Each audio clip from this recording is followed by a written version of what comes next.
আসসালামু আলাইকুম। অনেকেই নতুন বিয়ে করেছেন। স্ত্রীর কাছে যাওয়ার আগে চারটি বিষয় আপনার মাথায় রাখতে হবে। যদি এই চারটি বিষয় আপনি মাথায় রাখতে পারেন, আপনার দাম্পত্য জীবন, বিশেষ করে আপনার সহবাসের টাইমটা সুখময় হবে এবং আপনি দীর্ঘ সময় সহবাস করতে পারবেন, স্ত্রীকে মনের মতন সুখ দিতে পারবেন। প্রথম নম্বরে আপনার পরিবেশ বা স্থান আপনার পক্ষে আছে কিনা।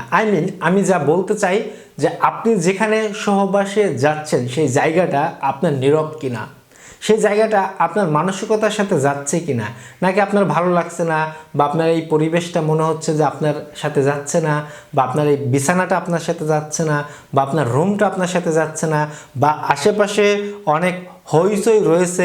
এই বিষয়গুলো আপনার একটু খেয়াল করতে হবে। যদি এমন হয়ে থাকে তাহলে কিন্তু আপনার সহবাসটা সুখময় হবে না, কারণ কোনো রকমের বাধা আসলে তখন এই বিশেষ মুহূর্তটা কিছুটা ব্যাঘাত ঘটে। আশা করি নাম্বার 1 বুঝতে পেরেছেন। নাম্বার 2তে খেয়াল রাখতে হবে আপনি সুস্থ আছেন তো, নিজেকে প্রশ্ন করতে হবে। বিশেষ করে অনেকে বিয়ে করেছেন দীর্ঘদিন হলো, কিন্তু এখন অনেক সময় বিভিন্ন রোগে ইনস্ট্যান্ট আক্রান্ত হয়। ওই রোগ অবস্থায় নিজের মধ্যে উত্তেজনা আসলেই সহবাসে যায়, কিন্তু সময় নিতে পারে না। এতে করে হয় কি, আপনার স্ত্রীর মানসিকতাও খারাপ হয়ে যায়, আপনার মধ্যেও মনটা খারাপ হয়ে যায়। যদি আপনি সুস্থ থাকেন, আপনার দ্বারা যদি মনে হয় যে সম্ভব, তাহলে আপনি সহবাসের সিদ্ধান্ত নেবেন। তা না হলে আপনি সুস্থ না, আজকে হঠাৎ করে একটু জ্বর উঠছে, তারপরে মন চাইলো সহবাসে চলে গেলেন। আজকে একটু খেয়াল করছেন ডায়াবেটিস পরীক্ষা করে একটু বেশি মাত্রা মনে হচ্ছে, তারপরেও সহবাসে চলে গেলেন। এমন অসুস্থতার মধ্যে আপনার সহবাসে না যাওয়াটাও ভালো। সুস্থ আছেন কিনা নিজেকে প্রশ্ন করবেন। 3 নম্বরে একটু খেয়াল রাখবেন পেট নর্মাল আছে কিনা, অতিরিক্ত খালি পেটে আছেন কিনা, বা অতিরিক্ত ভরা পেটে আছেন কিনা, এদিকে একটু লক্ষ্য করতে হবে।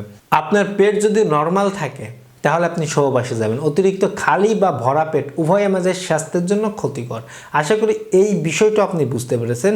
4 নম্বরে আপনার স্ত্রী সুস্থ এবং রাজি আছে কিনা, তারও সুস্থতার দিকে আপনার খেয়াল করতে হবে এবং সে রাজি আছে কিনা এদিকে খেয়াল করতে হবে। আজকে আপনার সাথে মনোমিলন হয়েছে, বা আপনার সাথে হীন মন মানসিকতা, বা আপনার রাগারাগি হয়েছে, আপনি তার মধ্যে সহবাসে চলে গেলেন, বা আপনার স্ত্রী আজকে অসুস্থ রয়েছে, তার মধ্যে সহবাসে চলে গেলেন। আসলে সহবাসটা একটা ঠান্ডা নীরব এবং দুজনের খুশির একটা ব্যাপার। ঠান্ডা নীরব মাইন্ডে এবং আপনার একান্ত টেনশন ফ্রি থেকে আপনার সহবাসে যেতে হয়, কারণ সহবাসটা হচ্ছে আপনার মনে স্যাটিসফাইড করার জন্য আপনি করছেন। আর সেখানে যদি আপনার মন মানসিকতায় ভালো না থাকে, সহবাসে সুখ আসবে না। অনেক পুরুষ ভাইরা হুট করে বড় উপরে ওঠে আর নামে না।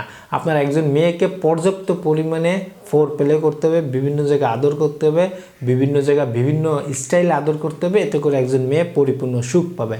শুধুমাত্র উঠবেন নামবেন এমন যেন না হয়। আশা করি বিষয়গুলো অল্পের মধ্যেই বুঝতে পেরেছেন। ধন্যবাদ সবাইকে।